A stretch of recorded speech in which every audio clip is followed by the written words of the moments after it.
Shalom, Bapak Ibu Saudara yang dikasih dan diberkati Tuhan.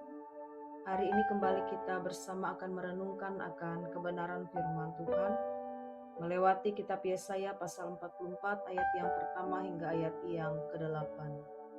Sebelum kita bersama merenungkan firman ini, saya mengajak Bapak Ibu Saudara kita bersatu di dalam doa. Kita berdoa. Tuhan yang Maha Kasih, terima kasih atas hari baru yang Engkau anugerahkan. Saat ini kami hendak merenungkan akan firman. Hadirlah di tengah-tengah kami, terangilah hati dan pikiran kami, agar setiap kata-Mu menuntun langkah kami hari ini. Di dalam nama Tuhan Yesus Kristus kami berdoa. Amin. Yesaya pasal 44 ayat yang pertama hingga ayat yang ke-8 dengan judul Rohku akan kucurahkan, kabar baik harus diberitakan. Bapak Ibu Saudara, dimanapun Bapak Ibu Saudara berada, hari ini kita akan merenungkan akan firman Tuhan melewati Yesaya pasal 44 ayat yang pertama hingga ayat yang ke-8 yang berisi tentang janji yang luar biasa, tentang penyertaan Tuhan kepada umatnya melewati Roh Kudus. Di tengah tantangan dan tekanan dunia ini, Tuhan tidak pernah meninggalkan kita sendirian. Justru sebaliknya, Dia memperlengkapi kita untuk menjadi terang dan pembawa kabar baik bagi dunia ini. Kita boleh melihat bahwa yang pertama Tuhan memilih dan menebus kita. Ayat yang pertama hingga ayat yang kedua, di mana di situ Tuhan menyebut Israel sebagai hamba-Ku yang kupilih dan yang kubentuk sejak dari kandungan. Ini menggambarkan betapa dalamnya kasih Tuhan. Dia bukan hanya penyelamat, tetapi juga Dia memilih kita dengan tujuan.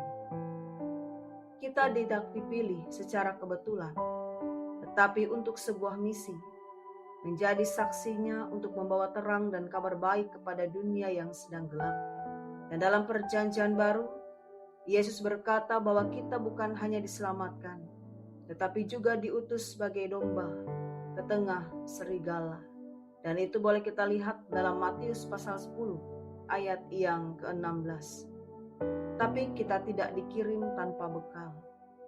Dan yang kedua berbicara tentang janji pencurahan Roh Kudus.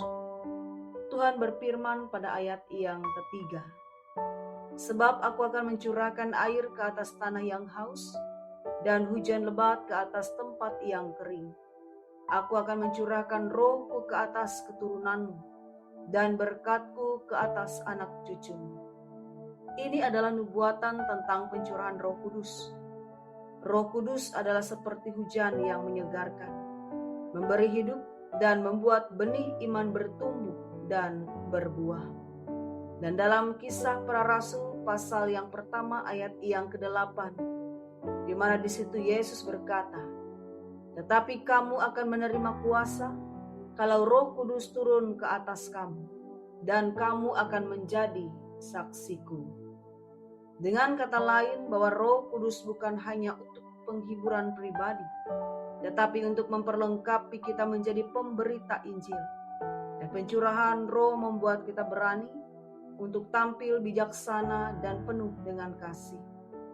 Kita boleh juga melihat pada ayat yang kelima, di mana dikatakan bahwa mereka yang dipenuhi Roh akan berkata, Aku kepunyaan Tuhan.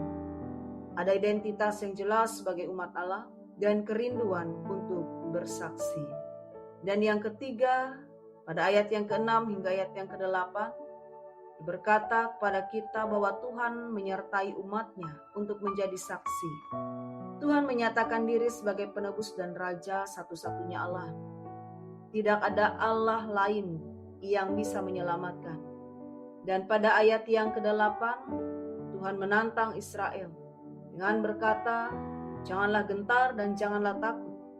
Bukankah sejak dahulu aku telah memberitahukan dan mengabarkannya kepada kamu? Kamu adalah saksi-saksiku. Disinilah kita diteguhkan karena kita adalah saksi-saksinya. Dan kita bersaksi bukan karena kita kuat, tapi karena Roh Kudus menyertai kita. Kita tidak membawa kekuatan kita sendiri, tetapi kuasa dari Tuhan. Nah, Bapak Ibu Saudara yang terkasih dan diberkati oleh Tuhan kita Yesus Kristus, kabar baik bahwa Tuhan Yesus telah mati dan bangkit untuk menyelamatkan manusia harus terus diberitakan. Dunia haus akan kebenaran dan Tuhan mencurahkan Roh-Nya atas kita, agar kita berani bersaksi, agar kita bisa hidup bijak dalam menyampaikan kabar baik, dan hidup kita menjadi cermin kasih Kristus. Hari ini Bapak Ibu Saudara, mari kita buka hati kita untuk Roh Kudus, dan biarlah Dia memperlengkapi kita, memenuhi kita, dan mengutus kita. Mari Bapak Ibu Saudara, kita bersatu di dalam doa. Tuhan Yesus yang baik, kami bersyukur atas firman-Mu hari ini. Engkau telah memilih kami, menebus kami, dan mencurahkan Roh Kudus atas kami. Kami sadar bahwa tugas kami bukan hanya menerima anugerah-Mu, tetapi juga menjadi saksi-Mu di dalam dunia ini.